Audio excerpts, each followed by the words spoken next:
దేవుని సందులో మన ఫిర్యాదులను విన్నపాలుగా మార్చండి, విజ్ఞాపన చేయండి. పాజిటివ్గా తప్పకుండా దేవుడు మార్చగలడు, తప్పకుండా పరిస్థితిని మార్చగలడు. ఈ కీడు మేలు చేయగలడు, ఈ దుఃఖం సంతోషం చేయగలడు, ఈ అవసరత తీర్చగలడన్న ఆ యాటిట్యూడ్ తోటి, ఆ వైఖరితో, ఆ మనస్సుతో, అటువంటి ఉద్దేశంతో మనం ప్రార్థన చేయాలి. కానీ ఏదో దేవుని దగ్గరికి వెళ్ళి సవాలు కొట్టినట్టు, చేస్తే చూద్దాంలే, చేస్తే చేస్తాను లేకపోతే లేదులే అన్నట్టు ఆప్షన్ పెట్టుకున్నట్టు చేస్తున్న మనని వాళ్ళ అన్ని ప్రార్థనలకు జవాబులు రావటం లేదండి. మనం ప్రార్థన దేవుడు వినడానికి ఎప్పుడు కూడా ఆశపడుతున్నాడు.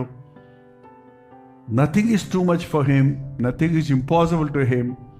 ఆయనకి ఏది చేయలేనిది లేదు, ఆయన చేయలేనంతది ఏది లేదు. అన్ని విషయాల్లో, అన్ని సమస్యల నుంచి విడుదల పొందడానికి ఒక్కటే జవాబు, ప్రార్థన మాత్రమే జవాబు.